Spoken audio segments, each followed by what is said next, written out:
Good afternoon and welcome to Westley Park for this Barclays Women's Super League 2 clash between Portsmouth and Crystal Palace. After a 2-week break for League Cup duties and the international window, it's back to the all-important league action today.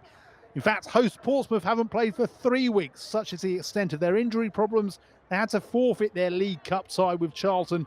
They've had a torrid time of late. They sit bottom of the table, having lost 5 of their opening 6 league games. Palace are 8th, and they too have won just once in the league. They have, though, been slowly picking up points thanks to a succession of draws, 4 from their opening 6 games and 3 in a row coming into this one. They haven't lost since the opening day. We ask you to join us in observing a period of silence to honour and remember the courage and devotion of our service men and women.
Palace have got bodies forward here. The cross towards the near post, and Gray can't bring it under control. It's hacked away.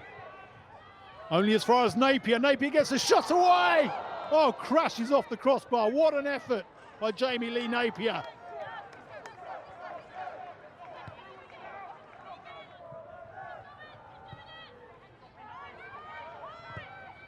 Cato, lovely ball. Palace have 3 forward. And the shot's over the bar. Oh, what an opportunity. Because Howard and Veerden had made positive runs into the right position.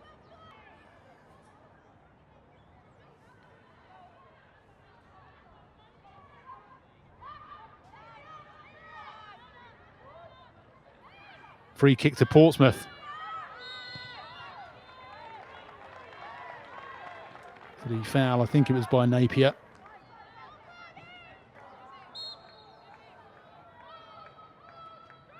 Hornby it is. Goes for a similar, loops it up. Oh, and it's lost by Yanez. Nixon with the chance to scramble home. Angelina Nixon, she won the free kick. And she's eventually the player to turn it over the line to give Portsmouth a priceless lead against Crystal Palace.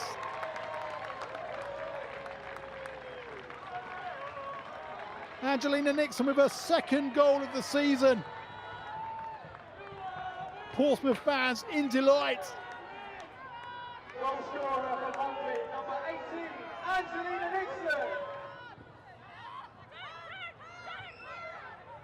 Now it's Blanchard for Palace. Feeds it through to Veerden. Veerden back to Blanchard. Blanchard turns, gets the shot away, and it's into the back of the net. Flicked up and over Gray. And Crystal Palace get themselves back on level terms.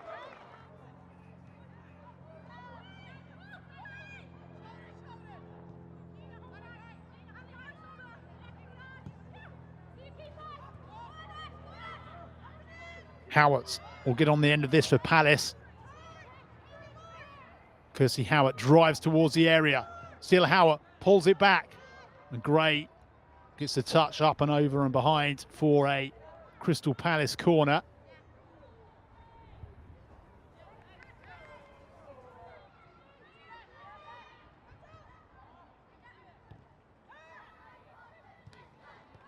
Howard with a lovely ball through. Comes back to Howard. Gray palms it back. It was a decent effort from Howard. Hit with some venom, but too close to the goalkeeper. Replaced by number 10, Ella Rutherford. Veerden did really well driving down the left-hand flank, and Larkin was the player who got closest to getting a touch on it for Palace.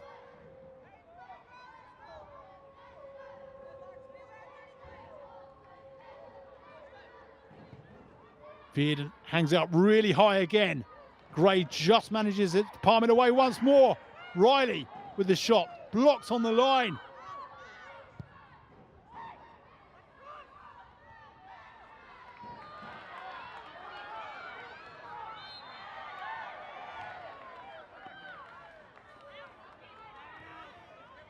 Oh, and there could be an opportunity here. Right to the final death. And Portsmouth has stolen what might be a late winner. Jessie Gale on loan for Arsenal with her first goal for the club. Ella Rutherford playing a real part in the goal.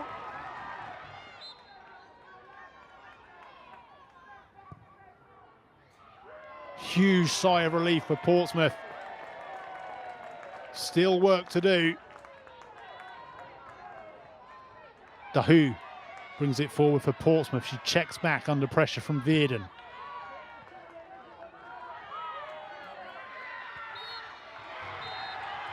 And there goes the final whistle from Lisa Benn, and Portsmouth and Jay Sadler celebrate only their second win of the season. They kicked off bottom of WSL 2. They found themselves in the familiar position of going ahead. Palace pegged them back just before half-time, but this time there was to be no late collapse from Jay Sadler, because Jessie Gale there in the centre of shot, and Ella Rutherford, her fellow substitute. Rutherford did so well with a quick free kick, and Jessie Gale on loan for the season from Arsenal with the calmest and coolest of finishes. Her first goal of the season for Portsmouth, and it has proved to be the winner. It was a massive performance from every single player, not only the ones who started the game. We knew we were going to need players to come off the bench and impact it, and we've been talking for weeks and weeks around the fact we haven't had them available to us. Today we had them available. They've combined at the end and got the winning goal, and I thought right from the first whistle to the end, I thought we were superb today and thoroughly deserved the win. You touched on the impact there. Angelina Nixon got a goal on her return from injury, and then Jessie Gale as a sub got the winner. Just how pleased with you with the immediate effect they had on the team today? Yeah, no, and there's a massive call. Jessie's obviously not happy to be sat on a bench, and we thought there was space in between the lines for Ange to drive at them and hurt them, and to get her goal was superb for her. And then Jessie coming off the bench and making the impact. We know that she has the quality, and I think it's great play by Ella to play the quick free kick, and for Jessie it was an eternity to put the ball in the back of the net, and it's easier said than done. So really happy with both of them, really happy with a lot of players, one in particular Megan Hornby having to play out of position, obviously having to rotate the squad at half time due to those injuries. So yeah, just really pleased, not only for the players, for the staff, but for the fans as well. Jessie, what a result in front of the home crowd. How do you reflect on that win? Yeah, no, we're buzzing. It's been a bit of a dry spell. I think we've got unfortunate with results where we've conceded late in the game.